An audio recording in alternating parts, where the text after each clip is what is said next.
What's up? What's up? What's up? Welcome to Glad You Game Pod. I think I said that in the other thing. Anyways, this is going to be a pretty quick intro. What's up? Gaming's happened this week. A lot of interesting news, but it's Tuesday and we're not talking about it yet. Or maybe it's the future and we haven't talked about it because we have a sweet interview. We finally got it. We've been trying to do this since May. Bang. We got Bekka Prewitt from Bella fame, Resident Evil 8 Village. She's awesome. Yes, you're right, chat. It is the man blood person. There is no live chat. But that's what everybody knows. Yeah, great interview, guys. Long, so buckle up. A little longer than usual, but some awesome ton of info. Yeah, yeah. She's awesome. A lot of great questions. A lot of good info, and it really and just a lot like of fun. An insight to the industry as a whole. She is an expert at a lot of things. Yeah, I would definitely concur. But yeah, let's stop. Fuck it, we're not that interesting. Anyways, here's Becca. All right, we're back. Or no, we're not. I don't know. I don't know actually the intro. We just started. That we decided. Welcome, Glad You Game Pod. Or I don't know if this is after or something. So whatever. Where do I start? All right. So we have. It's after we've talked, so it counts. Yeah. You know, it's this after is actually that. the end of the interview. Chit-chatting. Yeah. Thanks everybody. Hey, bye for guys. listening. So nice being here. It was great. Hope you all enjoyed. They're like, what game is she from? So we got Bekka Prewitt. She's all over the place, right? It's like impossible to get a hold of her. We've been going for months now. We luckily, our friend Eddie, who's actually on the pod way back in the day, which was a Wednesday, was on, and apparently you guys know each other. So why don't we just start from that? So anyway, so she played Bella in Resident Evil 8 Village, but we'll get there. Now I'm more curious about how the hell we met you in the first place, which is really how Eddie met you. So how do you know Eddie? And thank you for meeting him. Well, thanks to Eddie, right? Yeah, everything's Eddie. So Eddie, we love you, Eddie, and we thank you, Eddie, for making this moment possible. Yeah, Eddie and I worked on a commercial. It was, interestingly enough, there was a company doing a set of commercials. Sometimes they don't just do one commercial. They'll tape several at a time, and they'll cast for several at a time. And so I was in one spot for this company, and he was in another. And so we met, I think we met during the fittings, because it was it was a week of shooting. And so it was like fittings before that. And so I think we just met on that. Strangely or funnily enough, my word of the day, funnily enough, the commercial never happened. I mean, we shot the commercials, but I don't think, at least mine, I think all of them, I was told, were scrapped. So we auditioned for them, did callbacks for them, did fittings for them, shot them. I was on set for 3 days shooting this. And so they spent a lot of money on us. And why then would they didn't that sounds like such a waste of money to be like, oh, we did it all, but we're just not gonna. Yeah. But hey, I'm not going to complain because they gave me some money and there's no conflict now. I can do any other of that product because it never aired. So I think it was the same for Eddie. So it's all. Yeah. I mean, win-win, money and Eddie together. Yeah. I mean, it wasn't like a big, huge commercial, but it was a pretty decent one. So I was like, well, thanks. That's awesome. But how did you find out that I knew Eddie? That's the question. Which I kind of know a little bit of, but we'll share. That actually ties directly into Resident Evil. It was actually because of this podcast. So Eddie, longtime listener, first time call. No, we went to high school with him. We went to high school, but he was listening to the podcast after I played Resident Evil because I love Resident Evil. Like I've played them since I was a kid till now. I've on my third playthrough of Village. Like I love Resident Evil. So, and this is a really weird way of explaining it, but it's just the true story. When I was playing, after I played it, I was like done the Demiscu. I can never pronounce it. Is it Domscu? It's Dimitrescu. But it doesn't. You don't pronounce it like it looks. Like Bella is actually Bela. It's a Romanian. It's a Romanian name, and then Dimitrescu is also a Romanian name. So you would think that you pronounce the U, but you don't. Oh, so it's just a double conundrum. I was going to mess Prewitt. My name Prewitt. It's like Prewitt. Hey, I'll let you know as you go if you would like. I'll be like, actually, it's this, but hey. So on the podcast, I was like, Resident Evil, it's great. It's doing what 7 did, but also kind of going back to some of the 2 stuff. It's a little more actiony, not as much horror. Still horror, but not like to the level 7 was. And I was like, look, I have a really fucked up thing. It's these 3 sisters. There's a cutting every limb off of this dude.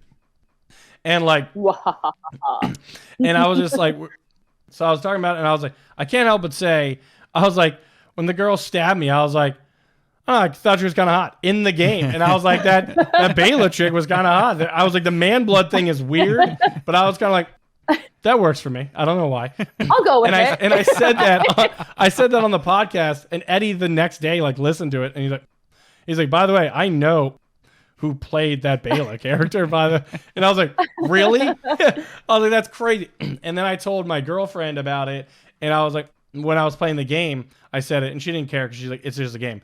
And then I was like, remember that girl in the game that I said was hot? I'm gonna talk to her in real life. And then my girlfriend was like, went from laughing about it to like, you're doing what? What? You got her number? I was like, I don't have her number. Yeah, it's like that's so funny. What? Yeah, she's gonna now say man blood and stab me. But right.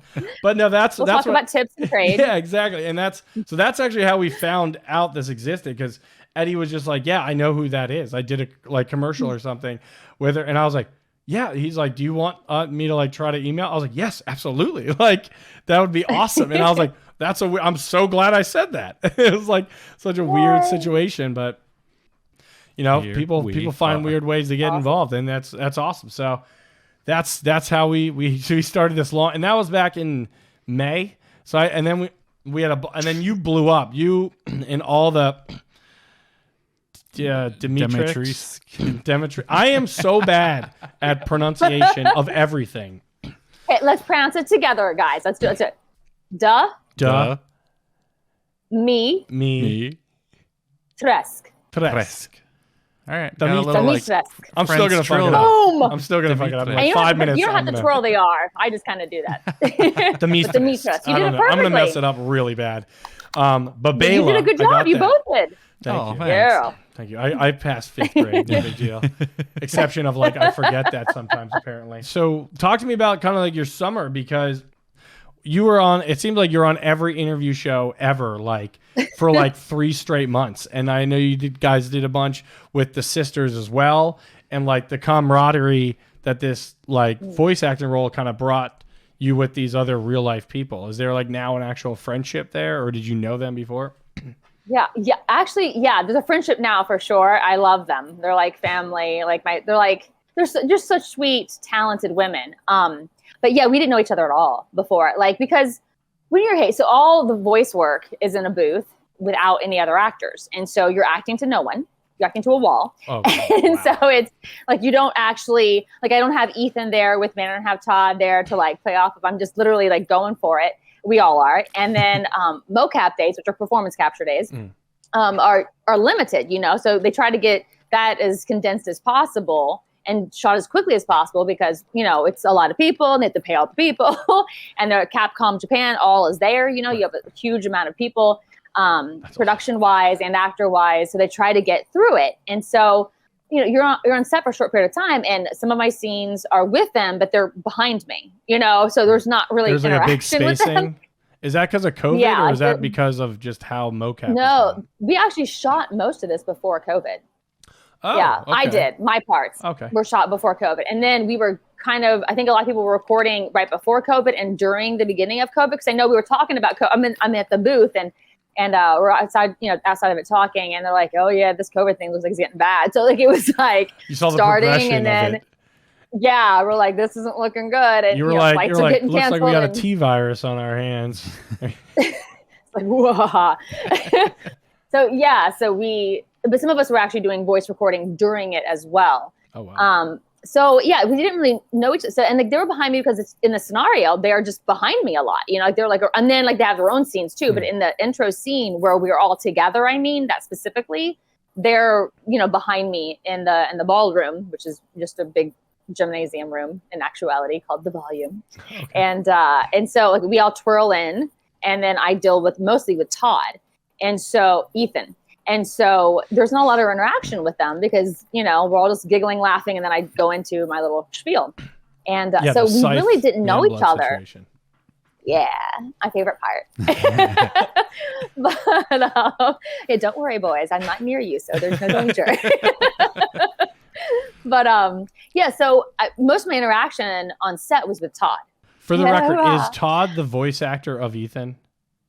Yes, exactly. Okay. Todd Soley is an amazing actor. So most of my work with Todd and Ethan Winters, was him, and instead of the ladies. And so, but yeah, so we didn't really know each other. And then you're on set for such a short period of time, or on the volume for such a short period of time, and so you don't really get to know each other. And it's at the wrap party after it was released, that's when all of us met. Like a lot of us didn't know each other, and my scenes weren't with a lot of them. So I didn't know anybody really. A lot of us didn't really know most of the people. Some of the actors were in 7, and so they carried over till 8, and some of them got to do both. And so some of them know each other from that, but a lot of them didn't know the newbies, and so got to know a bunch of them. And that rap party was amazing because it was just like, hi, I'm Becca.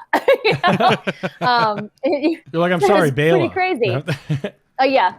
I walked in and I said, Resident Evil actor blood. No, I didn't. But yeah, it was so fun. And then like really getting to know them, we're doing the signings. Because, all of a sudden they're like, hey, do you want to do a print together? Nicole actually spearheaded it, really. And so if you want to do a print together, I was like, Nicole lady? No, Nicole is Daniela, one of the other sisters. Yeah. Gotcha. And she's like, do you want to do a print? And I'm like, print? And then and she's like, yeah, sign it. I'm like, okay. And then Paula, who plays Angie, the creepy little doll, said, oh my God, that thing right? is terrifying in that game. Right? She's good at creepy. And she's like, hey, are you in Streamily? I'm like, Stream what? I was like, they mentioned something. So it's like, taking the newbies up through it, and like, okay, this is what you do. You have to make your own prints, put some logos on the prints, buy the prints, get them printed, and then like set up a shop. And I'm like, set up a shop. I'm like, okay, yeah, go on, So literally we met each other and then really got to know Maggie, who plays Lady D, and Nicole, who plays Daniela, during the live stream signings with the whole world watching. That's wild. So, that's cool.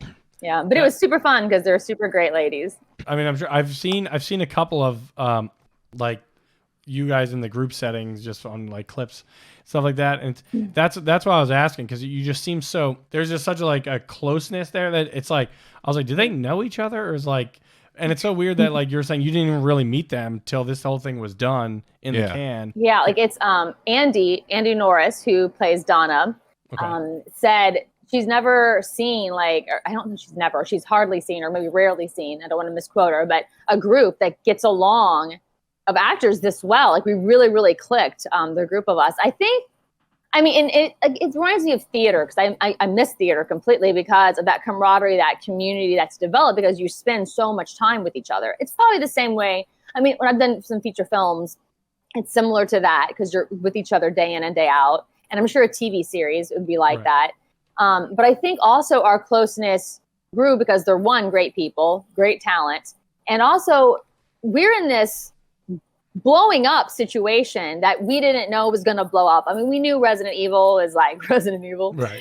So we were like pretty stoked. Even when we were cast, we didn't know what we were cast in. That's what I was going to ask you. We just knew we were cast. Know it was really Resident Evil, or was it like Sticks and Twigs 8 or something? Like, I don't know, like some weird shit like M. It was a code name. That's pretty much it. Yeah. Oh, then if it was M. Night Shyamalan, I'd be like, yes, I'd be like super stoked for that too, because he's one of my favorites, actually. So like we didn't know Jack really, and I think part of the camaraderie that we've developed is because this game got so big and it blew up so quickly. I mean, the top grossing game in Resident Evil's 25-year history. Yeah, that's like huge. And so we're all. Yeah, like within like 3 or 4 days, I forget how many millions of like 3 million copies or something were sold in like 4 days, something crazy. Yeah. And so we were just like all just so grateful and so pumped, and so like, yeah, we got a good one, like, because it's hard to get auditions, let alone bookings. Like to get an audition is like, I get to play, because it's like so much time. It's like they won't let you up to bat. You're not even allowed to audition. So it's like to get actually an audition, a callback, another callback, avails, bookings, and it to get blown up is like a thank you, Jesus moment. It's like, woohoo. That's awesome. But yeah, so think that's a lot of why there was so much camaraderie. But yeah, when we got cast, it was the table reading. We didn't even know what game we were in. Somebody kind of misspoke in the upper echelon and said a name, and we were all like, is that? So we're all literally walking out of the table reading going, is that? And we kind of like figured out by accident that it was Resident Evil. That's so crazy. But like, so I wonder, was it like called Biohazard or something like that? Because like in Japan, it's Biohazard. Did they like tell you that at the like once you figured it out, you're like, so is this Resident Evil? And they're like, yes, fine. Like you figured it out. You got it. Yeah. Sticks and Twigs was the lie. Like, yeah, there is a code name, and it was not Biohazard. And it wasn't Village. So it wasn't even just like Village, because like, you know, we would gotcha. Later it would make sense if it was Village because it became Resident Evil Village, but it was a completely different name, which was similar to Village-ish. Are you allowed to say a name, or is that still like under wraps? You know, I think it would be okay because it's over. Like let me see if I can Google it. So we were small. I'm like, I think it's okay. But I don't know for sure. Like there's so many. So basically we promised our firstborn, if we were to leak it, they would, you know, I was find us and kill us. They must have had a crazy writer on that or whatever. It so much so. Like I've been in a video game before that I've said, mentioned before, that's been leaked. And just that we were shooting a game was leaked and they stopped the whole game. And never stopped. Like, it was postponed 3 months, 6 months, 9 months, a year, and never happened. So I was like, wow. I tell my mom everything. Like my mom's my best friend, and I didn't tell her. I was like, no, I'm not losing it, because we were shooting the game when it got leaked, and so all that never happened. So I'm like, I'm not telling anybody. Like, I'm like, no. Why would they cut the whole game off? That's like considering it's like such a huge development effort. It's like, what are you guys doing to me? Like that's like. Yeah. That's and there were major stars in it as well. I mean, I was like in that game going, wow, how did I get here? It was like the biggest, job of my life to that point. And I was like, I mean, could you imagine the trauma? It's like actors go through a lot. Like we get on the cutting room floor sometimes, whole things get, kimboshed. And so there was none of us, I think everyone was super paranoid about anything getting out. And they repeatedly told us, do not disclose you're in this game. Even when gameplay was released, I think it was like a month or a few weeks. I think it was like a month or 2 or 3 weeks in advance. It was a month. Anyway, I was like, oh, that's Bela. Can't tell anybody. Won't tell anybody. No one's going to know. You're really excited about this commercial right now. Right? It's like, wow, she really is into this game. She loves it. Yeah. Like, why is she so excited? Yeah. It's like, super excited. Because that's one thing I always wondered. It's like, I wonder if like you'd be able to figure it out. And so what is it that tipped you off that you're like, this is Resident Evil? Like, did you play Resident Evil before this and have some knowledge? And you're like, oh, Ethan Winter. It says Ethan Winters. Like, that's the dude from the last one. Or is it like, it just, you switch the page and it was like Resident Evil. And it's like, oh, well, they just wrote that there. One of the non-actors mentioned Chris Redfield. And we were like, oh, that'll do it. Yep. At the table read, and like going Chris, and we're like, what did he say? Did he say? Because like, I'm at the end of the table and there are all the actors, and I'm like, what did he say? Did he say? And so it's like we're passing it down. By the time it gets to me, I'm like, down the lane. So that was the leak. The name, just that one name was like, oh, that means we're in it, right? That's his game. Like it's Resident Evil, right? I mean, that's awesome. So did you know, like knowing Chris Redfield, you had to have some familiarity with like Resident Evil prior? I've been up for Resident Evil games. This is a good thing or bad thing. I've been up for Resident Evil games for a very long time. Let's say probably 9 to 10 years. I've had like avails and callbacks and been like top 2. So you've been like secretly almost in Resident Evil until you were in Resident Evil? Yeah, and so I was very familiar with the name of the game, yes. And so by the time, because like literally guys, when I found out, like I'd actually like finally booked it, like when Rosanna called me and said, you booked it, I literally fell to my knees and was like, like literally I cried and I was like, praise you, Jesus, awesome. Thank you, God, because like it's been a decade of my life trying to get in this game, because it's it's like once you have something so beautiful, you want to finish it, and then when it's things are like you don't get to do things, you want to finish them, so That's awesome. I'm so, that's so overjoyed. Yeah. And like, well, now I'm even more happy for you. Not that I wasn't before, but that's like an incredible. It's like you were like trying, and it's like finally got it, and to the point where you didn't know you got it until someone was like Chris Redfield. Then it's like, you say Leon Kennedy, I'm gonna lose my mind. Like that's right. It's like that's really cool. That's awesome. Before you were like, cool, she got the game. But now she's like, well, thank God she got the game, poor thing. Like I was like, that could have been a really depressing story. If we didn't already know that you were in this game. You're like, you're actually not. I'm on a walker and I'm like, I'm trying to get in the game, guys. I'm going to do one more interaction. We'll see if I get it. But that would fit right in with Resident Evil, though. They'll have like the crazy grandma and be like, we got you. Hey, like, someday. Right? It's like the Titanic story.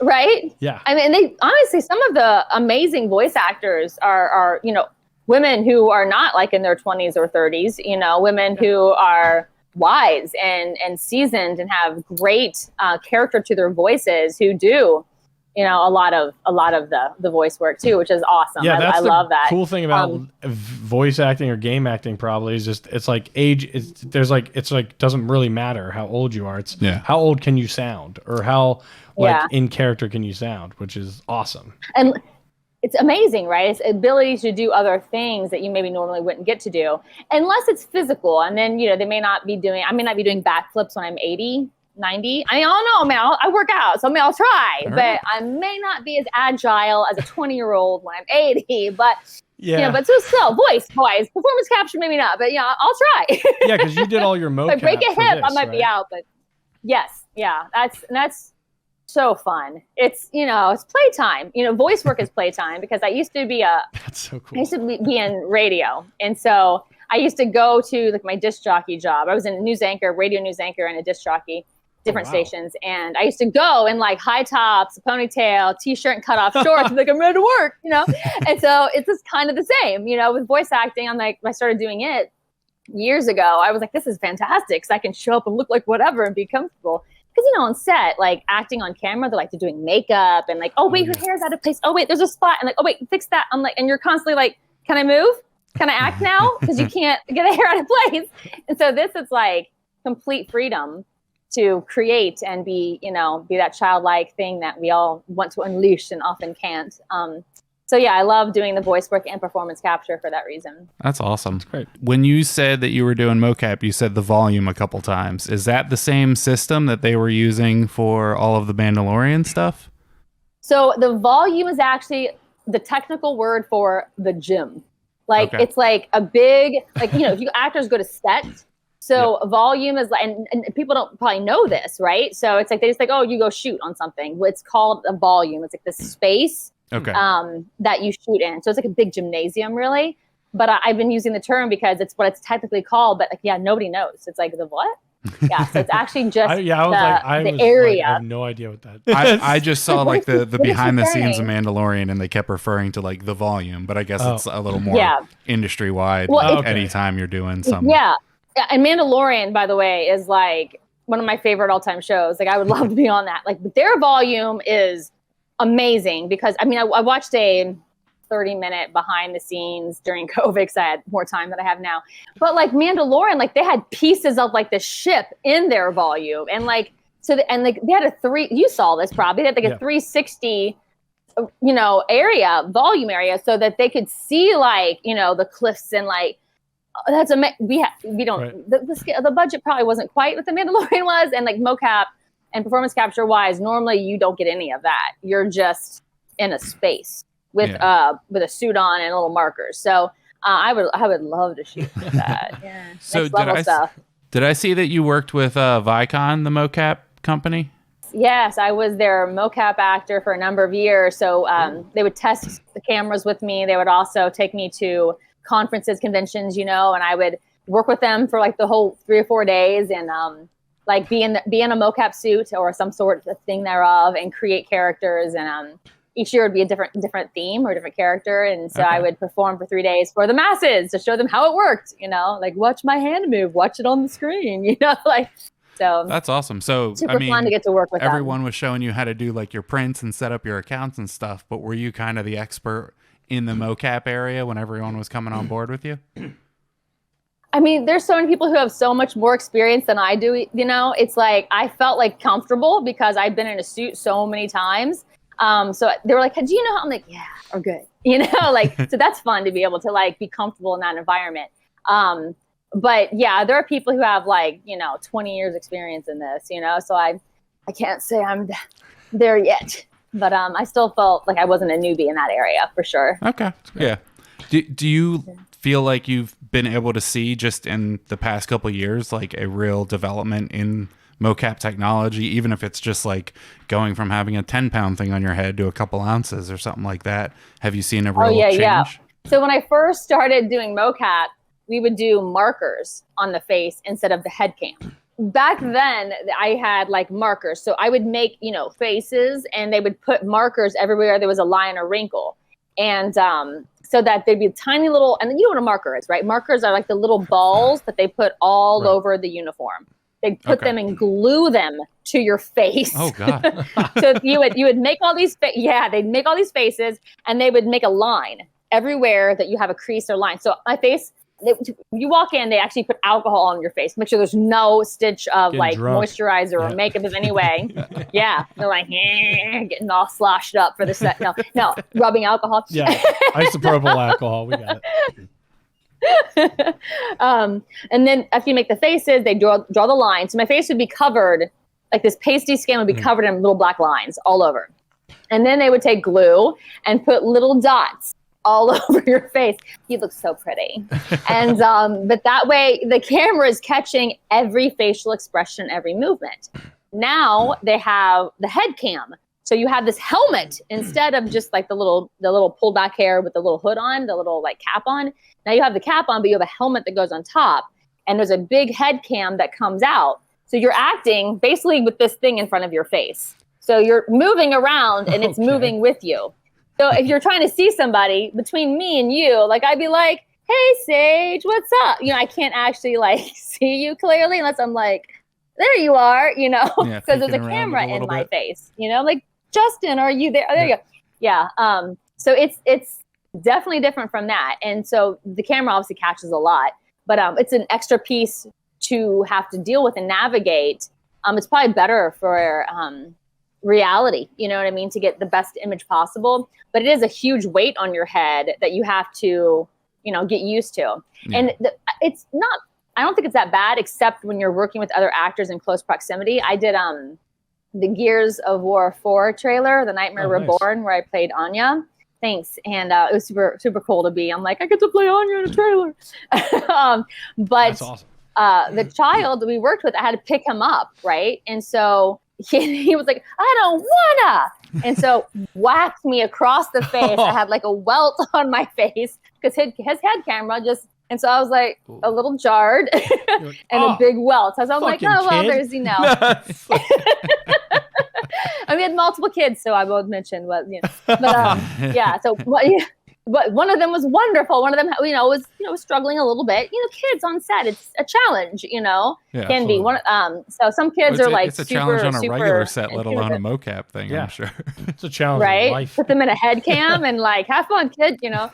So yeah, they're different. And now, like a few years ago, they start. Like, I mean, I had no fingers, digits weren't really possible so much. And now that they have special gloves, and so they've developed that a lot. And so yeah, it's definitely changed over the last 10 years of my experience. I'm sure it's changed a lot more, for people who've done it like 20 years and whatever. But it's really developed a lot. I mean, just look at like the gameplay. You can see, how it's become like it's so cinematic now, right? Like the characters are so lifelike, and the storylines and the visuals are so beautiful. It's like film. It's like cinema. It really is. That's actually one of the things I was going to ask is, I don't know if you've played or seen the stuff from like Last of Us Part 2, for example. Their mocap in that, it's like the Game Awards is basically like the gaming Oscars, but their mocap in that is like equivalent of like a normal acting like role, just happens to be in the game. And the way they get every like motion and stuff, it's like it wasn't an animator developing the motion, it's all the mocap. So it's like their actual acting of it. It kind of led me to the question is like, So does that mean we can have like, you can get an acting award, like an Oscar for a video game? Because what's the difference between an Oscar, a video game, than like a Pixar movie? There's not. And as far as I'm concerned, for like from the mocap, I would assume it's pretty much the same. And so I'm going to give you the email for SAG-AFTRA, and so you can contact them and work on this right now. Yeah. I think you raise a brilliant point, Justin, and let's see what we can do here. Exactly. I'm for the actors. All right. Yeah. For the games, for the actors. Thank you. Yeah. But I know what you mean. I was watching a clip of a video game I was in, and I didn't do mocap for it. I just did the voice. And so the character does this constantly. She's like, oh. And I'm like, do something else. Like, stop doing that. Like, That's not me. Give her some more range. So I'm watching it like, but because that was what was that done? 2015 maybe. So that's come a long way in like 6 years. So yeah, I'm just like, give her more range. Yeah, so I understand. I totally agree. Exactly, because now it feels like we're really getting the actors' motions. Like the actor's portrayal of the character. It's not just the voice, like you're saying. Like with Bela, you did all the motion and the mocap. It's like you are the character to add your own flair to it. And that's kind of one of the things I wanted to ask is, was there anything that you were allowed to do, or that, whatever, like that you did do that was like kind of not on the page? Like, did they allow any improvisation, or were they very like, these are the words, these are the actions, or did you add any flair? Because Bela obviously has a big personality, and so do you. So I'm like, how much of that is Becca, or is it like were you just bringing that role to the life, and that you're just that good at it, or is it like there was some of you in Bela that they kind of let you play with?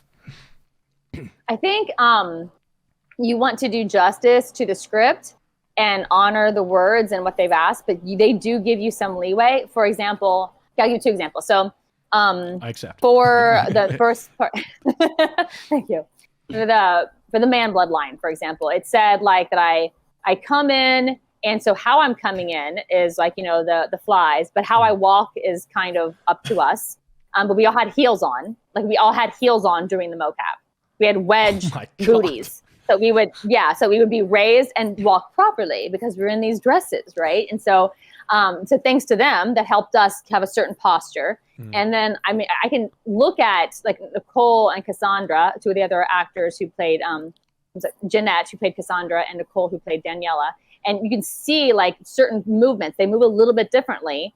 And so that's all up to our interpretation. And so when I went in, like it's, it says I go in, I scythe him, I hit him with my scythe, and I say man blood, right? So I'm like, how am I going to portray that? And so I didn't exactly know what I was going to do until I was actually doing it. But when I hit him, jerked it back, and then went in for the smell. And so it didn't say like seductively pull in, smell him, and then say the line. It just said you scythe him, and then you like say the line and you take him away.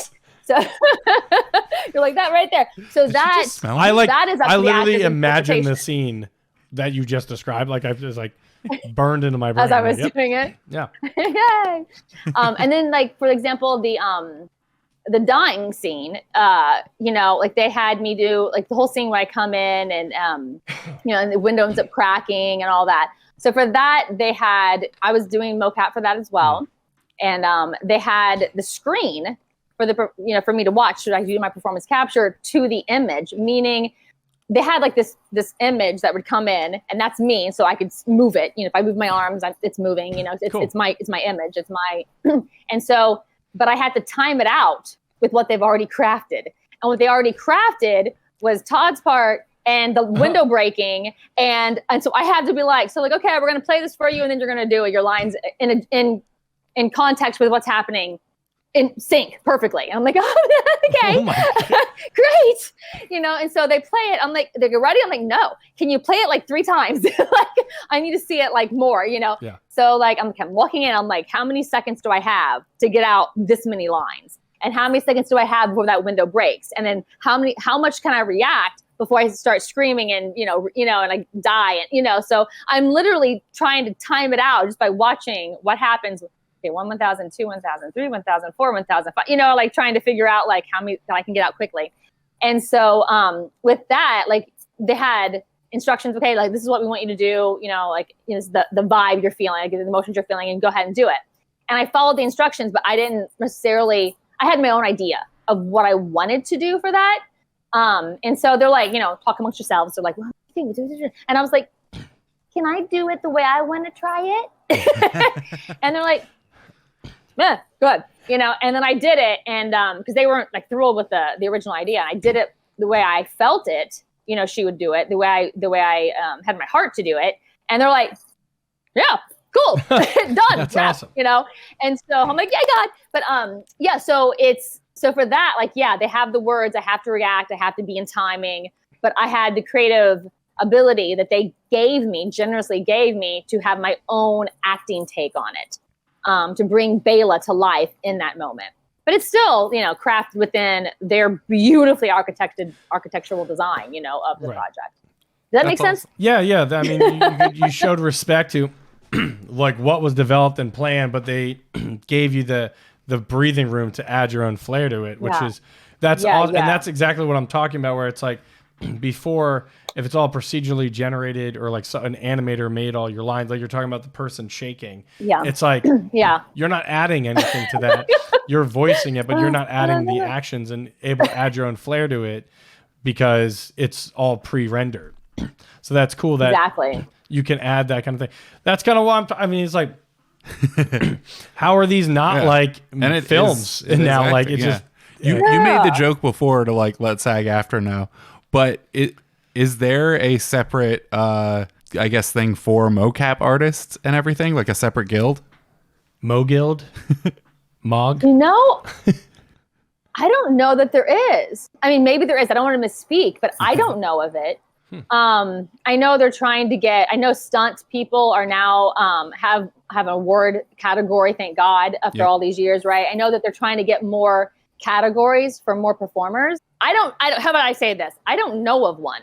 Okay, fair enough. Yeah. So take is there one that? So SAG, like does that encompass like voice acting and all that stuff too? Because that. Yeah. Okay. Is that also like? But not all projects are SAG. There's union projects and there's non-union projects, but SAG has more power. That's why I mentioned SAG. Like you could, you know, contact the Emmys, the Oscars, you know, and try to petition, you know, for like, hey, there should be. That's who you really should contact. You know, like technically speaking, if anyone's watching and wants to contact, like the people who are running the Emmys and the Oscars and things like that, they're the ones that create the categories. But I'm sure if SAG was weighing in, that would help the situation. You know, but fair enough. Yeah.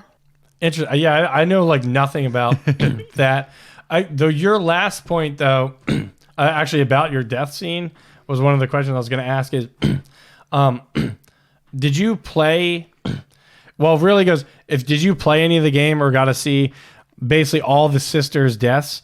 And how did you feel your boss fight death was compared to the other sisters? Like, do you feel like you got the death and fight that you deserved, or do you feel like someone else, like if you had to rank them, like do you feel like I'd rank them? How can I not rank me on top? I'm Bela. But no, I was, you don't want to die. Like, so I'm like, I'm dead. I'm first to go. I mean, I want Resident Evil 9. Like, you know, yeah, I'm like, so that's why I keep saying prequel. I want to like see before what happened, you know, like let's go back and see the Dimitrescu, you know, family before. Or like let's have, I keep saying let's have them not die. Let's, you know, yes, I crumbled into, you know, smithereens, but maybe those little insects, you know, they can, you know, they can survive like, you know, prehistoric times, right? They can live still. Maybe plenty of things die in Resident Evil. Fly away and then. Right. I mean, people. Yeah. Right. So come on. I mean, look at Ethan. He literally died. And Ethan and right. Poor guy keeps losing hands and limbs. It's so sad. It's sad. But yeah, so I was sad. I think we all were sad because we're all, you know, we died pretty quickly. That was incredibly surprising. I hope that we would. I thought when the fight was getting tough, we would disappear into the flies or insects or whatever you like to call them, and that we would reappear in different parts of the castle. You know, the house Dimitrescu. but we didn't. We actually stayed dead. And so I was like, so yeah, I was disappointed for all of us, you know. But hey, you know, I'm really grateful because I was in the gameplay trailer, so everyone saw Bela first. Like that was the one they featured as one of the characters, and so I was like so grateful for that. Yeah, and so I was cast as like as well when told. So it's like, okay, so and I'm just so grateful to be in such a huge game that, you know, I'm not gonna complain to Capcom. I'm just so glad. No. You know? I mean, it's a long process in the making. I'm not gonna be like, I'm just gonna be like. That was like the biggest shock for me is when I played it that, oh god damn it, I'm gonna say it wrong. Demetrix. You got it, Sage. Boom. It'll be a competition between you two. He'll win. I'm not gonna win the pronunciation. It's like every week I have some fucking name I have to say, and I'm like, look, I can't say it. I want to in my heart, and I can't. I'm really just here for like vocab filler. Yeah. Sage is my English man. But that was, I think, the most shocking thing is that house Demetrescu. All right, I thought I had it. I really thought I had it. All right, the house Demetrescu. Bela's house. You got it. Bela's house. Did I go Bela's house? It's like MTV Bela's house rules. Yeah. But that was incredibly surprising because probably 3-4 hours in the game, you're out of that. Like, and that's like you're looking for collectibles and stuff. And I was incredible. Like when I first fought Bela, I was like, oh, this is kind of what you said. When you're near the window, I was like, oh, this is gonna be like the initial initial fight, and then she'll go away, and I'm gonna have to deal with this shit later, and it's good. But then it's like, it's kind of like but it was interesting because it was a gameplay dynamic of like teaching the player how to beat the other two. Yeah. And then also like how the game mechanics are working in this one. It was almost like they were built up that I thought the entire game was about this house. Like that's all you saw, which is great on Capcom because there's so much more to the game. And then it's really like it was almost a prologue. Like the game starts after there. Now you know how to use all this shit. Now you know you got to get these jars. Now you can reattach your hand if needed. Right? No, you do reattach your hand. That was like as soon as that happened, I was like, not again. Yeah. My hand. Yeah. People were agreeing with you. I mean, people were like, I can't believe she's dead. Like they're all dead so fast. Like what? So sorry, spoiler. Sorry if you. I've said it 100 times in this podcast. We'll say spoiler. Yeah. Okay. Cool. So yeah, but everyone was pretty surprised, pretty shocked, and as were the voice actors. But again, like we're just happy to be a part of such a iconic game. You know, like to have any part in it is such a blessing, and I'm so grateful. So I would say it's like good writing on them. It's almost like what you want. Like for sure. You don't want to see the whole movie in the trailers, and you don't want to see. And I hate when they do that. Right? Yeah. They do that so much, and like I remember, like so many shows, like you see, like or movies, you see every single funny moment in the comedy. Right. So when you're actually watching it, you're like, I can't laugh. I already laughed when I watched the trailer. Like, is there anything funny that you didn't put in the trailer? Nope. They're like, no, it's all there. All the jokes are there. Yeah. Yeah. And that was a nice. I have to say, like Capcom did a great job with that. Yeah. They. I mean, everything from the art design to the storyline. I mean, it's really complex. I mean, we didn't know any of that when we were shooting it. I learned more about this game when the game came out, because afterward, you get more information at the end of the game. So I learned everything that way to the end, and people releasing things online. I was like, oh, okay. Yeah, I didn't know that. Oh, so I was a human, and I came, three of us came there, and then, and they tried it on us, and then, okay, so we're not really human. Okay, we're flies. Yeah, I really didn't have any, we didn't know jack. Yeah, I mean, that's the so nice we were thing acting, about we didn't have that backlog. I would have thought they would, they didn't give you any like lore, be like, here's some like tidbits of your character or anything to kind of like build off of, or are they just like, this is script? So they're keeping it close. So they were like Marvel, they were like keeping it like close knit and like, this is what you're not spoiling shit for anybody. Here is like your page, and that's it. Yeah, like no, that's exactly what they did at the table read. They gave us our individual pages, and so like I'm on page, like they say I was on 34, 37, 39. I mean, like, so I'd be like waiting. There's a pause. What page would be on? That was 37. And I jump in. But I'd be like, I don't know who's talking. Like, people are talking. I'm like, I don't see their pages, so I don't know their names or their characters. I don't know who they are. And so I'm like, people are just talking at the table, and I'm like, wonder who they are. Okay. Chris Redfield. Yeah. I'm like, who's this guy? I don't know, because you don't see it. It's hard to know. Because, like, when you read a script, you see like Chris Redfield, like Ethan Winters, you're just hearing people talking. So if you don't know who the character is, which you don't, because you don't have those pages, you just know people are talking around you, and you're like, what are they saying? Lichen? What's a lichen? That's kind of the stuff I was talking. I mean, but that's really cool. I like that they're doing it. I mean, it sounds like they did it like basically a high level, like a big budget movie would do that the same way. That's like, this is our baby. Like Resident Evil is the survival horror RPG. It literally created the term. It didn't exist before it. It created an entire genre. So it's like you're part of like the precipice of survival horror, literally. So it's like being in Marvel in games. Like that's like the gaming version of Marvel is like Resident Evil and maybe like GTA or something.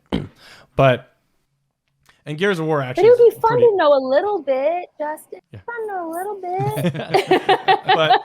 Give me a little bit more. Hey, it works, so I can't complain. But I was curious because, so you said you did the table read, and that's, I'm assuming, like I know they do that for movies where they basically start on page 1 and they go all the way to the end of the movie and they finish it. We didn't, though. That's what I was going to say. We only went to the first act. Because games have to be like thousands of pages, I would assume. And they gave us like basically act 1, and so we only knew up to a certain point of what was happening, but we didn't get everything. And we don't. There's a lot we didn't know. And when you're doing table reads, is it like just the cinematic cutscene type stuff, or are they giving you all your lines throughout gameplay? Just the cinematic, because when we recorded in the booth, like all these extra, I mean, I have like almost 8 minutes of lines total, which are not used in the game. A lot of them are not used in the game. So I think, because I don't think they fully developed. I mean, I don't know. Capcom will tell you better, but I'm guessing they haven't fully. Yeah. So, but they haven't like fully developed everything, or they haven't released it to us, I should say. That's probably more accurate. And so I record a ton in the booth, and they pick and choose what they're going to use as they're developing things. I'm pretty sure it's a work in progress, because from the time we started and time we finished, it was 2 years. So I think they were developing things as they went and picking and choosing. Like, did you? I know you've been extremely busy. Have you gotten a chance to play the game yet? Oh yeah, I played right away. I'm so bad. I'm terrible. So I'm not a good video gamer. I'm terrible. You can put it on like easy mode though, and just kind of like coast. I know a lot of actors, and I keep dying. It's terrible. A lot of us are not good. But like, I'm on the easy mode the entire time, and I'm just so okay. So I have a joke. There's a former friend's like nephew used to play all the time, and he's like 6, and he's like so fast. Like so good.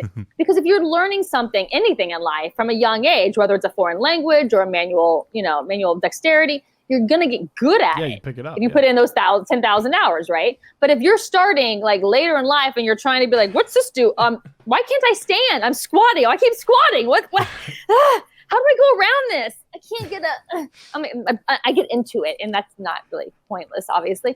So it's terrible. It's gotten to points where I'm like, here to the person I'm with and be like, would you please get me through this part? So I thank you. So did you get a chance to kill yourself? Yes, I did. What was that experience? Yeah. And obviously, I mean, in the game, but like, what was that experience? Was that like kind of like surreal? Like, wow, I just killed myself. It was a little bit. It was because it was kind of like, I want her to live as long as possible, but if I don't kill her quickly, I'm gonna die. Just let her, because I'm not very good at this. Yeah. Just kill him, man. I'll kill him again. There we go. Game over. But it is weird hearing me talk to myself too. Like I talk to things when I watch them. It's like, go down, and she's like, like I'll slice your throat and stuff it with. I'll show you. So I'm like fighting myself at this. That's that sounds like such a surreal experience, but also like kind of really cool. Yeah. But like I feel like I'd be like, I don't know. I don't even I try not to listen to the podcast because I don't love hearing the sound of my voice. I can't imagine what that's like in a game. Yeah, like playing against it and just having to slit your throat. I'm like, whoa, I did not have my coffee that day. Holy shit. The first, because what you hear is different than what other people hear. I forget the technical terms of this, but I remember when I first was doing radio work. I was in college and I heard myself. We took our tapes, so we could hear them after and critique ourselves. And I'm like, who is that? That's me. I didn't even recognize my own voice because what it sounds like with our inner eardrum is different than what it actually sounds like when we're outside of ourselves. And so I'm like, so yeah, but I know the voice now. I recognize who I am. That's good at this point. But it is kind of at this point, yeah. I can identify very quickly. But yeah, it was just exciting, to be honest. I was just so it's the biggest thing I've done, I've worked for so long as an actor. I've done so many indie projects and indie film, and lots of commercial work and hosting work and, voiceovers for commercials as well as animation. And, so it was just cool to be in such a game of such magnitude and for that game to take off so well. And the fans, oh my gosh, the fans are the best fans ever. Thank you. They've been so loving and so supportive. Justin and Sage are you're welcome. We actually have a fan group. I don't think you're in it. And I think maybe if you say you're a fan, you need to be in it. Okay, so they've named themselves. Oh. And I don't see your name in the Discord that they created. No, I mean, I didn't know. I'm sorry. That's my bad. I should apologize. It's called Bella's. You know the line that I do that's where are you going, little one? Yeah. You know that line? Chills. Yeah. So they call themselves Bella's Little Ones. Oh, and there we go. They have a Discord of Bella's Little Ones, and I'm in the process of developing merch with Bella's Little Ones. I have some that will be regarding Bella's Little Ones, some that will just be my game. Like Capcom lets you? No. Oh, okay. That's why I have to totally create art and stuff to make Bella's Little Ones isn't copyrighted. You know what I mean? It's not we created it. It's not Capcom's, they didn't say, hey, let's do a fan group of Bella's. So I can use that. You know what I mean? But I can't necessarily just start using all their images. And so so we have to be creative about how we're referencing the game without. Speaking of art, do you think there are more selfies that you've taken or fan art that has been done in the past 3 months? Absolutely fan art. It's amazing and humbling and awe-inspiring. And I probably signed more than anything. That's what I've done mostly is do signings. We did trio signings. Yeah. I mean, it's been a lot. It's I just thought, a few people might want an autograph. Okay, cool. Thanks. I had no idea. I had no idea how big our characters would be. And so I would sign with Nicole and Maggie for the trio sign. We called it the poster of all four of us. Awesome. The three sisters, including Jeanette Moss, who has passed away.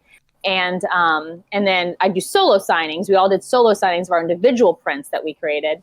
And that's what I've done most of. But the art has been amazing. In fact, so much so that I use it to do promotions of the signings. I'll take people's art projects now. I'll say, hey, do you have permission to use this? I'll tag them in it. And I'm art done, this lovely art done by so-and-so. And then use it on social media so they can their art gets out there more, to kind of promote them as well. And in fact, I'm talking two of the fans who've created art for me in the past.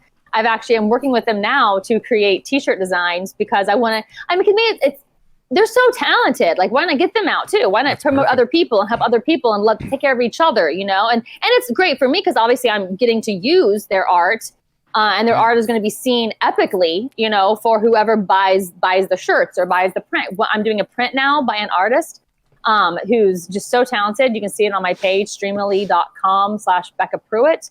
And then pretty soon there'll be shirts sold there with other artists. And so awesome. It's been amazing, shockingly awesome. That's great. I mean, that's exciting. I was going to ask, because I'm not sure if this is true or not. So I'm not sure if I've read this correctly. Did you play two characters in the game? Were you also a doll? Yeah, I was one of the evil dolls. Not Angie, not Paula Rhodes played Angie, like the main creepy doll. That's in like a bride's outfit. Like that's all her. But yeah, I played one of the dolls as well. Yeah, one of the creepy shrill dolls, which is fun. It's cool to be able to do multiple. Yeah, I saw parts, that. It was like Bela and Doll A, and I was like, who? And I was like, that was one of those creepy dolls when you're like running through the house. Which is like terrifying. Yes. You're welcome, Justin. That part of the thing has the creepiest part because in the basement of it is this like giant baby that chases you. Like that's to me, that's one of the most eerie parts. Is that baby crying weird thing. Yeah. That it's so like what the fuck is that? And it's like, oh, it's like a dead fetus that got massive. It's like, Capcom, you have some really interesting creative minds there. They go dark there and they're nice with it. I can't. That's who we need to interview is the creators of that baby fetus thing, right? And be like, so how did you come up with that? Who wrote the baby fetus? I need to know. I'm also assuming someone had to like do the voice acting for the baby. Yeah, the crying baby. Yeah. Does it say on IMDb? We should look. I don't remember seeing a credit for crying baby. It's Brad Pitt. It was a passion project. Yeah. That would be hilarious. The game is so awesome. What I want to ask is, I know this is like you were saying the biggest game you've probably been in. Obviously, you're in Gears of War, so that's pretty big as well. So I have two questions. Just to end the gaming part is. I was in Evil Within 2, and that's the one I was doing the. Okay. So I love that game. I love Evil Within 2 specifically. That game is awesome. The first one's also good, but the second one really drove it home. I'm the blonde survivor lady in the house. Hear me screaming, and then he runs up to the house and he's talking to me about, have you seen my daughter? She's 6. And I'm like, no, I have no memory and I don't know how I got here. And my husband went crazy, started boiling his skin. And yes, man. Oh yeah, you like can't get through the side door or something like that. I remember. Yeah. I'm like, So, and you could say non-answer for the record. I'm just curious. Well. Because I know you want to. It's like whatever game works is. I have to ask this because I see all this. I'm getting nervous now. Should I be getting nervous right now? It's like starting to sweat. I'm like, oh, it's probably the dumbest question ever, and I'm like hyping is. But you just see it in gaming, Twitter, gaming online. You see this shit all the time. Do you have any stake or like care about the console wars thing, or do you think it's like just dumb as hell? The what awards? The console wars. So it's like Xbox versus PlayStation, all that kind of shit. Console wars, yeah. Yeah. Do you care? Does that affect you at all, or do you care? And it's like, no, that's like just dumb. Who cares? No, it's not dumb. I just want to be. I mean, I love it on more platforms as possible, but like I just want to be in the games, and because I stink so bad because I haven't put in my 10,000 hours with gaming. I put in my 10,000 hours with acting, more than that, but not with gaming. So I'm pitiful. I mean, you should probably, we could do it. We could do a stream with me just trying to play and watching me die if you want to have some levity, or you wouldn't probably laugh. After a while, you'd be like, oh, send some help. Where does she live? Send somebody, help her out. But yeah, so to me, it's like, I don't have really console. It's all the same. So regardless of console, you're on everything. I'm bad at everything. Yeah, there we go. Yeah. That works. That's equal opportunity failure. Yeah, it's neutral. You're like wherever you can play, you'll play. That's awesome. I mean, that's. I told you, I was like, it's a really dumb question. I'm building it up. I didn't mean to freak you out. And it's like it's going to be but it's like the biggest thing in like gaming. If you see any gaming forum or anything, people are like, oh, Sony, Xbox. It's like, will you guys shut up? And the game is great. Like, who cares what the fuck you're playing on? As long as you can play it. That's what matters. Have fun. It's built to be fun. I agree. Not to fight. I'm going to support you in this. You support me in actors getting more rights, and I support you in this. I'm drafting that email right after this. I will sign it at the bottom. Send it my way. What is... So obviously Resident Evil, because you tried to for like 8 years, you were saying, is a dream come true. What is like... So if we already have Resident Evil under the belt, which you do... I want to come back though. They have recast people, so I'm okay. Come on. I'm basically saying, I'm happy to come back. I hope you come back. But what is the number one game you'd want to like? What's the dream game franchise that you could be in. It could be Resident Evil, and you've made your dream come true. But it's nothing against Resident Evil either. So see, I'm an actor, and I'm an equal opportunity employee. So as an actor, we like to think we can play everything, and so I want to play every game I can play, and I would be feeling so blessed to play all of them. I mean, it's like, you have Assassin's Creed, you have Call of Duty, you have all these amazing games, and I want them all. I mean, Lord of the Rings game, I want that to happen, and I want to be in it, so like, but because I love elves, but and sure. Fantasy is my number one. So, but yeah, honestly, like I'll be doing a little jig, dancing around the house or my little apartment, if I got any of the games.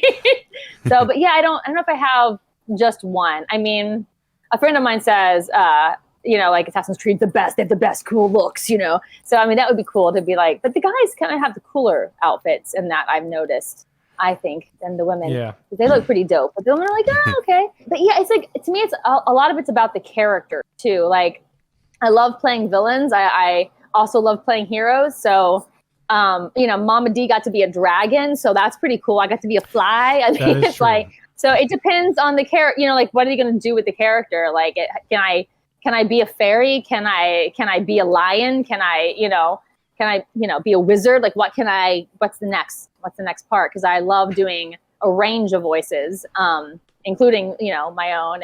And so to me, it's about the quality of the character, but I would just be joyed to be in, any of these beautiful, cause like, honestly, they've become masterpieces.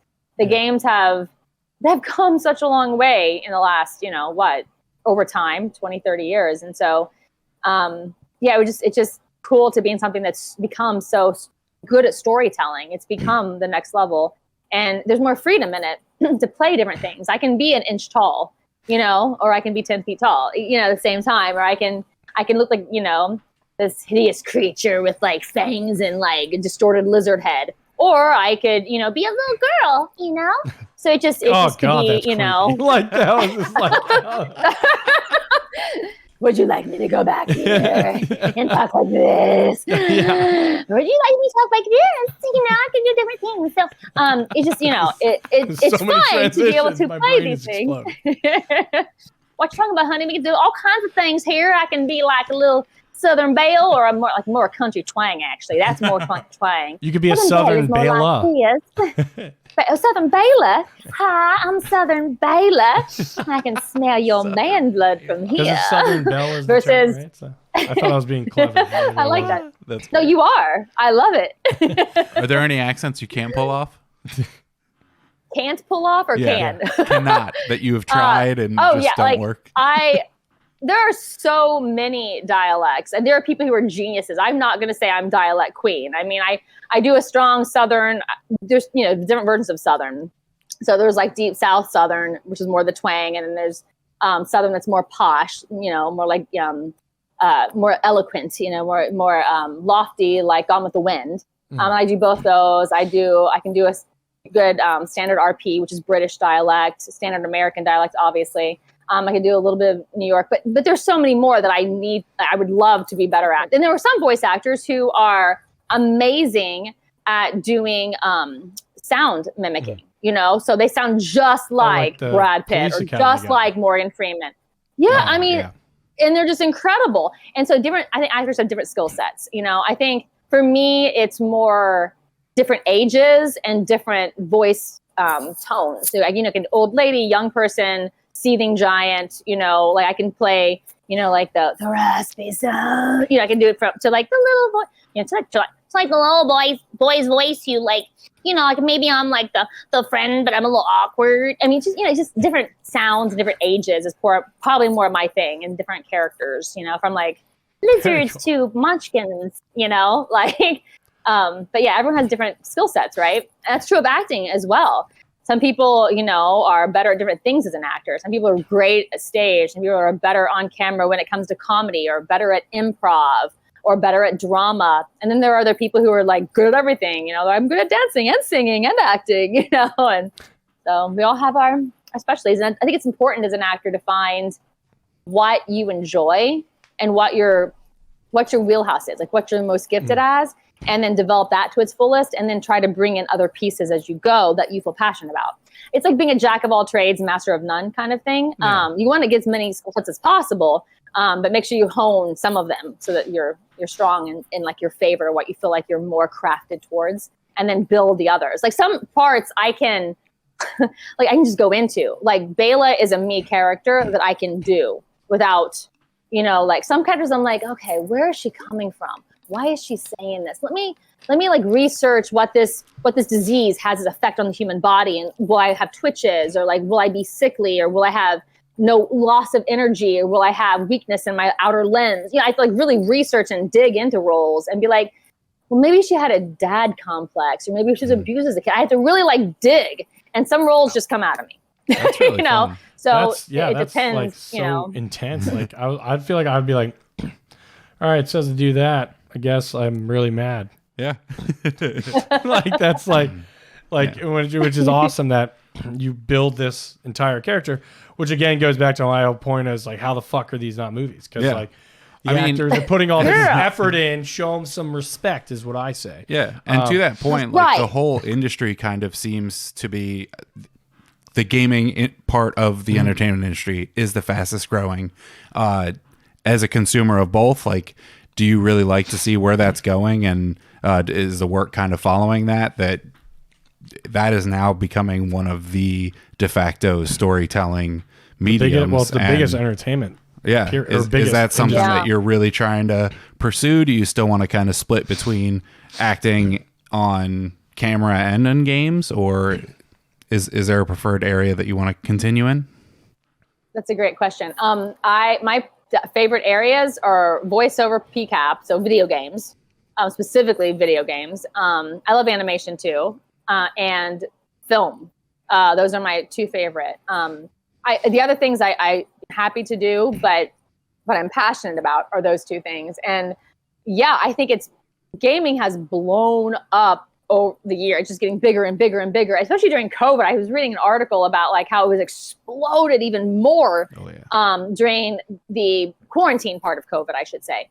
And so, and it's funny, like during the pandemic, when it was at its height, they were offering online classes for everything. And I was noticing so much voiceover workshop and classes, like so much. And all of a sudden, like hundreds of people were going to like, I want to be a voice actor too now. And I'm like, oh, good. There's enough competition. But everyone's like, yeah, it's how to develop your own home studio and how to learn how to voice work. And so it's like, yeah, it's really, really, really taken off for sure. And I think, one, because it was something that you could do at home when it comes to recording certain things, not everything. Yeah. Auditions, at least, I do all auditions for voiceover at home, almost. Well, I used to, sometimes go in, but almost everything is at home now. And so, yeah, it's really, really, really blown up on the gaming front and on the acting front. So yay, more competition. But but it's still like, it's hopefully, if it blows up, more roles. I don't know. Like, more money, more games. I'm excited to see it. Yeah, because the voiceover and performance capture just gives you more opportunity to be things that you normally can't. They may see my look and be like, oh, yeah, she can't play this or play that or play this, but I can. And this kind of opens up a whole in video world. Games. Yeah. That's true. Yeah, that's a good point. And like you said, it's just, you can kind of just be whatever you want, which is, I guess, the point of acting. But like in voice acting, it's like, I mean, you could literally just be whatever the hell you want. It's like, we'll make you look like whatever. Just say the words and do whatever mocap. Totally. And historically, it was always like kind of a behind the scenes type thing, which I'm sure there's some actors out there that like that. But I'm so glad that people are getting the recognition now. Yeah. Like, I mean, of course, you have like your Critical Role and stuff like that, where those guys are freaking superstars in their own little. Well, like Troy Baker and stuff, or like and Nolan North. Those are like names, like how they have like house names in movies. I would say those are like house names in games, to the point where like the game starts like and like the trailers have like with Nolan North. It's not like he was an A-list actor. He's a voice actor. That's just huge in games, and Troy Baker and stuff. So it's awesome. Like Sage said, it's just awesome. So I guess we're happy we caught you on your upswing. Cause now it's gonna be like Bekka Prewitt, and it's gonna be like, we interviewed her that one time.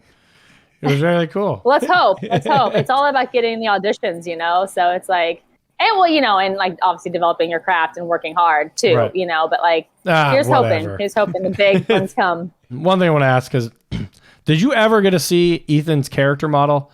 Because it's nothing that's ever shown. Like they never show Ethan's face, but like you can actually see the character model if you like stop the game and like go in the editor mode and be a nerd. But like in your renderings, because you said you had renderings of like Bela when you were dying and stuff like that. Was there renderings of Ethan? You're like, so that's what that guy looks like, or are they still hiding it from you? Only his body, and like only his body, and even our renderings, we didn't have faces. Yeah, we didn't have faces either. So we had. I don't think we did. I know we had different. Like all the three sisters had different colored dresses. I had a bright purple dress, and that's how they would identify me moving around the volume.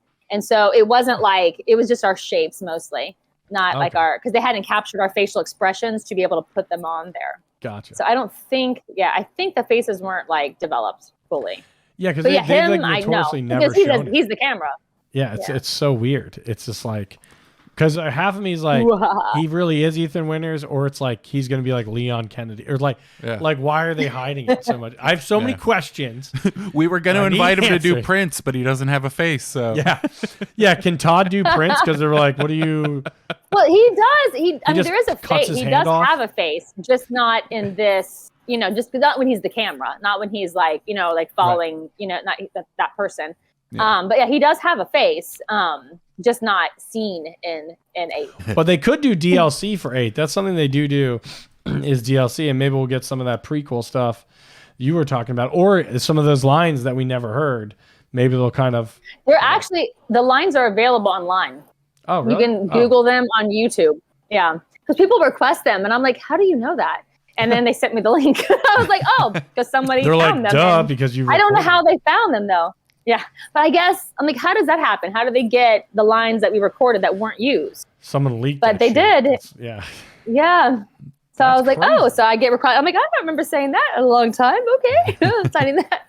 That's really interesting. I didn't know. I had no idea about that. Let's see if there's any like secrets in there. Before, and I know we've been going for a while, so I'll try to wrap it up.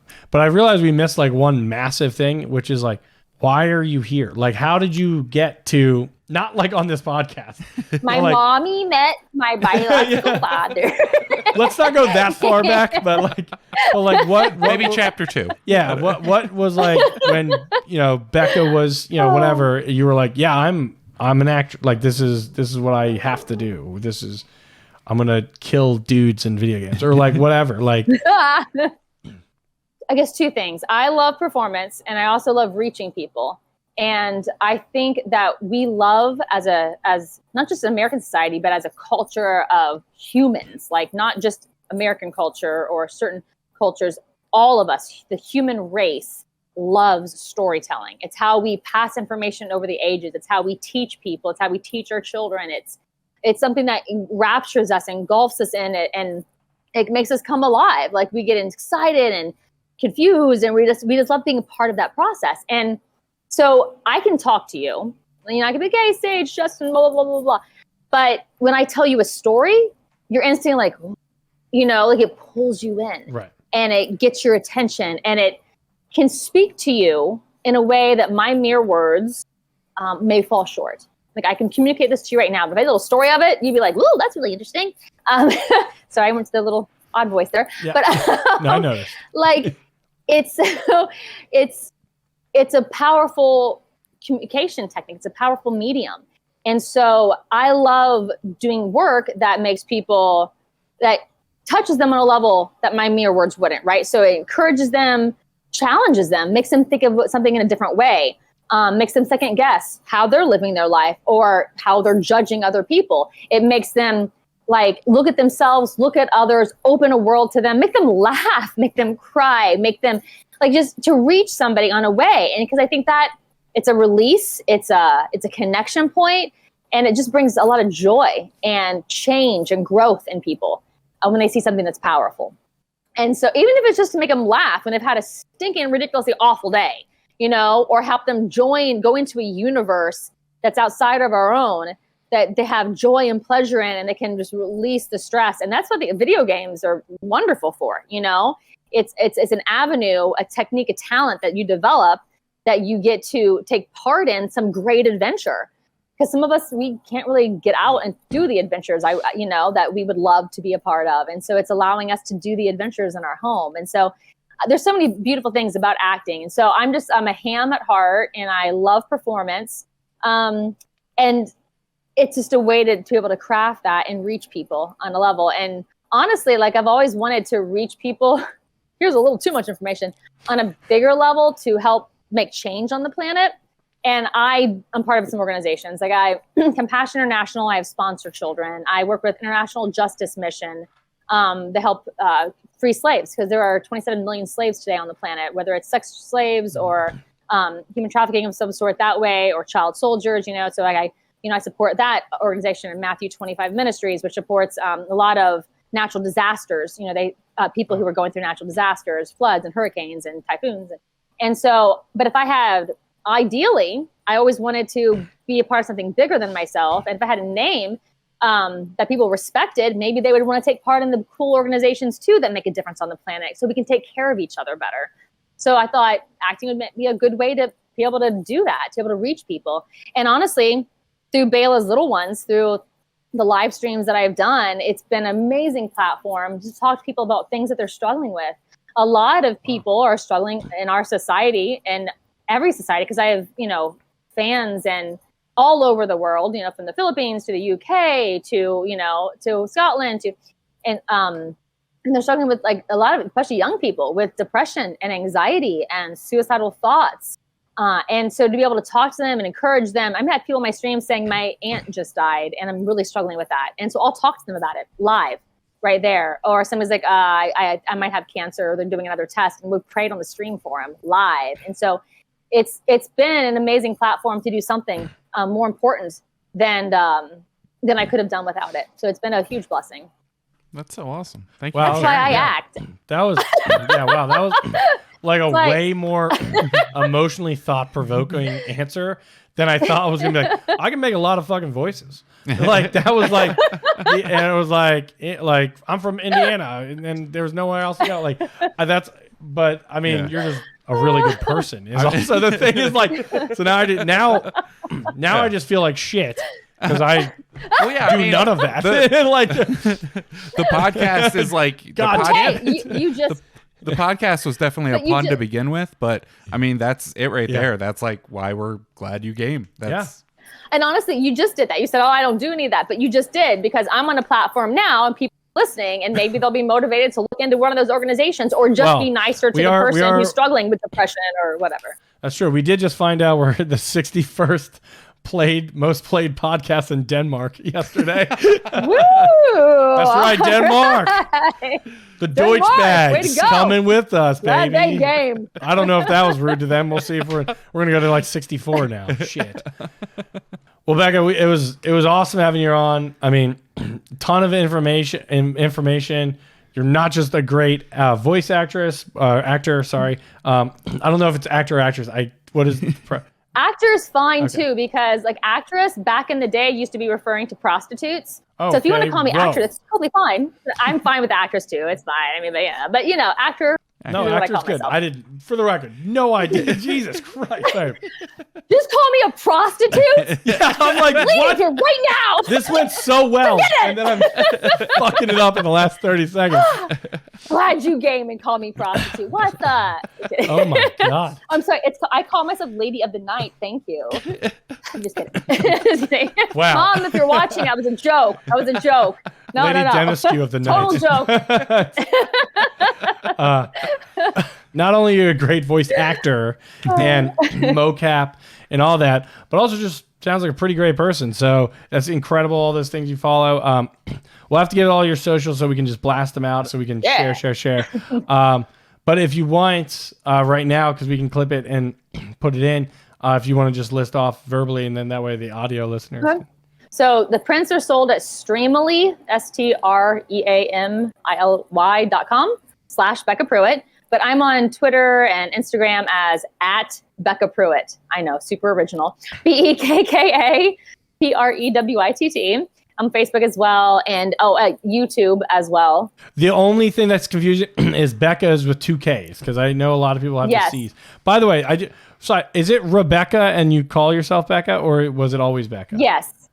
No, it's Rebecca is my legal name. Okay. And but my nickname growing up was Becky.